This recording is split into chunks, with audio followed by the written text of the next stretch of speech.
po ba sa atin today? Dok, kasi po, ano yun, medyo mga months, 2 months ago na to.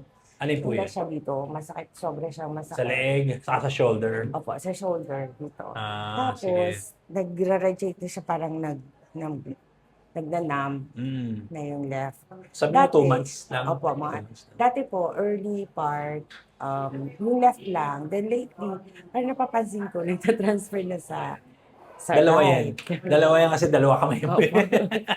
Sabi ko, kaya Pero nag-worry. naangat mo yung kamay mo, walang Opo, problema. opo. Naangat ko siya, pero masakit po talaga yung dito sa left. Pero sa likod, kaya. Likod. Very good, okay. Oo. Kaya naman. There. Okay, put your arms out this way. Gagawin ko, ibababa ko siya. Labanan mo. Okay. Okay, ready? Hold. Laban. Laban mo lang. Laban mo lang. Hindi, labanan mo. Labanan mo, labanan mo, labanan mo. Wala talaga, no? Kaya thumbs down tayo gano'n. Labanan mo lang, laban, laban, laban, laban. Di, angat nyo, angat nyo. Angat, angat, angat, angat, angat. Hindi, Wala hindi ko talaga. kaya to. Walang power, no? At pakapain ko lang itong muscles mo dito. Apa. Ha? Kasi mo gaano kakapal itong muscle na to, no? Itong dalawang to. Ito, saka to. Ipigain ko, dahan-dahan lang naman.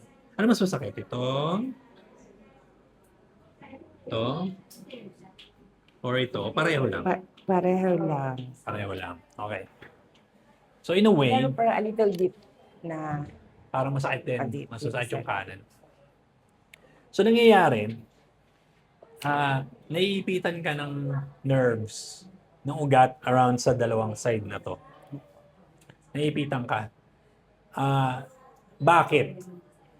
May mga kanya-kanyang sources eh. Maaaring sa pagtulog, pa-side, maaaring iba sa diabetes, maaaring iba na injured nila, iba-iba. Pero the fact of the matter is, naiipitan ka ng ugat.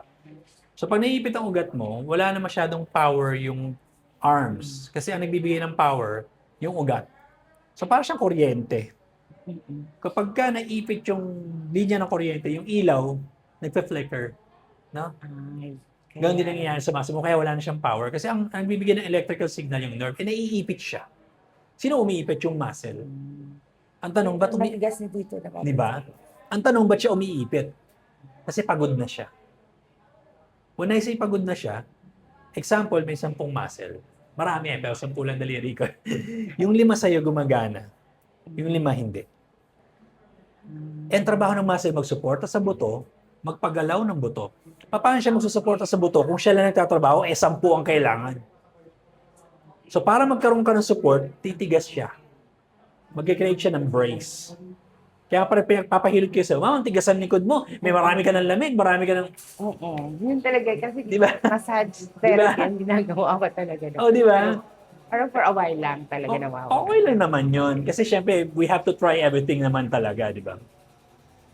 Ang problema, hindi naiintindihan ng maraming massage therapists, manghihilot, at kung sino si pang, even doctors, na kaya tumigas ito, kaya nag-muscle spasm ito kasi pagod na siya. So, ang gagawin natin, para hindi na siya umipit sa nerve dahil nga pagod na siya at matigas na siya, gigisingin natin yung ibang natutulog. Pag nagising natin yun, hindi na mapapagod to, hindi natitigas, hindi naiipit. Mawawala lang lahat yung nararamdaman mo. Yun ang solution. Hindi nga lang kailangan natin siya ulit-ulitin. Kasi, matigas ang ulo ng muscle, may nakasanayan na siya. For about ilang sessions. Siguro mga at least 10 session, at least. Pero start muna tayo ngayon ng 1. Trial muna. Bakit? Kasi gusto muna malaman, bago ka mag-commit dun sa 10, bagay ba tayo sa isa't isa? Hindi yung porky biogesic, lahat gagaling, di ba? Ganun dito, di ba? So, pag let's say, after ng therapy mo ngayon, Doc, ang ganda ng resulta ko, may nagbago agad. Perfect. Yan ang ebidensya namin na kaya ka namin pagalingin. Okay, sige. Right? So, ito ngayon yung magiging session mo. Twice a week for the next 10 to 20 session.